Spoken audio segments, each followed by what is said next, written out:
தேவனுக்கு மகிமை உண்டாவதாக. இன்றைக்கான தெய்வீக ஆற்றல். பரிசுத்த கூடுகை. அன்புக்கும் நற்கிரியைகளுக்கும் நாம் ஏவப்படும்படி ஒருவரை ஒருவர் கவனித்து சபை கூடை வருதலை சிலர் விட்டுவிடுகிறது போல நாமும் விட்டுவிடாமல் ஒருவருக்கொருவர் புத்தி சொல்ல கடவோம். எபிரேயர் 10:24-25. இங்கே நமக்கு ஒரு சில உதாரணங்களை கொடுத்துருக்குறாங்க. அது என்ன அப்படின்னு சொன்னால், எதிர்ப்பு. கூட்டம் கூட்டமாக எதிர்ப்பு தெரிவிக்கின்ற காரியங்களை கொடுத்துருக்குறாங்க. இப்போ உதாரணத்துக்கு ஒரு விஷயம் என்ன அப்படின்னு சொன்னால், ஒரு மோசமான சட்டங்கள் நாட்டில் இயற்றப்படும் போது மக்கள் எல்லாரும் அதற்கு எதிர்ப்பு தெரிவித்து கூடக்கூடியதை பார்ப்போம். உதாரணத்துக்கு நான் உங்ககிட்ட நம்ம ஜல்லிக்கட்டை பற்றியே சொல்லலாம். ஜல்லிக்கட்டு பார்த்தீங்க அப்படின்னு சொன்னால் பேன் பண்ணாங்க. அப்போ என்ன பண்ணாங்க, யங்ஸ்டர்ஸ் எல்லாரும் மெரினா பீச்சில் தொடர்ந்து அதற்காக போராட்டங்கள் செய்தாங்க அப்படின்னு சொல்லி பார்க்குறோம். இதற்காக மக்கள் கூடக்கூடியதை பார்க்குறோம்.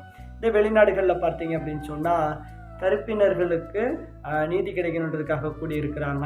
கருக்கலைப்பு சட்டத்திற்கு எதிராகவும் என்ன பண்ணியிருக்காங்க, கூட்டங்கள்லாம் வெளிநாடுகளில் கூடியிருக்கிறாங்க. அதே போல் தொடர்ந்து எங்கேயாவது போர் நடக்குது அப்படின்னு சொன்னால் அந்த போரை எதிர்த்து மனிதான்மை தன்மையில் ஒரு சில எதிர்ப்புகளை ஒரு கூட்டமாக சேர்ந்து செய்யக்கூடியதை நாம் பார்த்திருக்கிறோம். இன்றைக்கும் அது நடந்து கொண்டே இருக்கின்றது.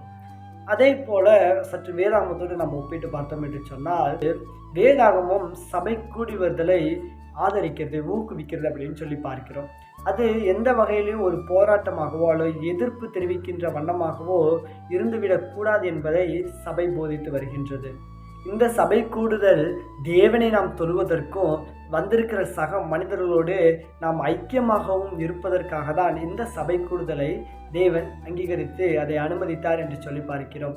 ஆதி அப்போஸ்தலர்கள் பார்த்தீங்க அப்படின்னு சொன்னால், பெந்தகோஸ்தே என்னும் நாளில் எல்லோரும் ஒருமனப்பட்டு அந்த இடத்துல கூடி வந்து பரிசுத்த ஆவியானவரை பெற்றுக்கொண்டு அந்த இடத்துல ஒரு வித்தியாசமான ஒரு அனுபவத்தை அவர்கள் அடைந்தார்கள்னு சொல்லி பார்க்குறோம்.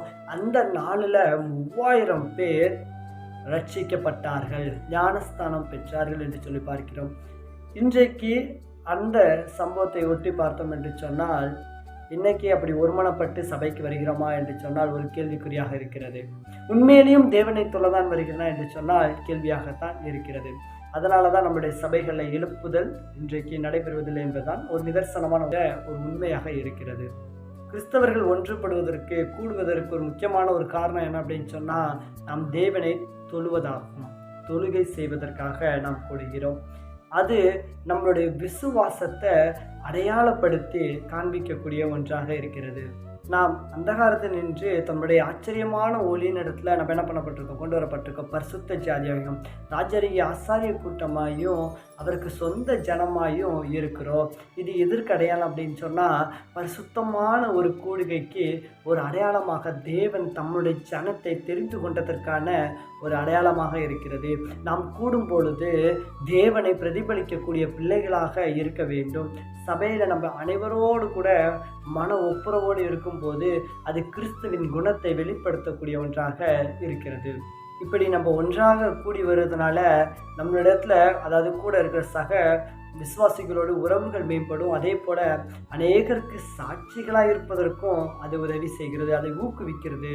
இதனால திரளான புருஷர்களும் ஸ்திரீகளும் விசுவாசிகளாகி அன்னைக்கு ஞானஸ்தானம் பெற்று சபைக்குள்ளாக சேர்க்கப்பட்டது போல இன்றைக்கும் சேர்க்கப்படுவதற்கு நம்மிடத்தில் பரிசுத்த கூடுகை இருக்கிறதா என்று சொல்லி சற்று யோசித்து பார்க்க வேண்டும்.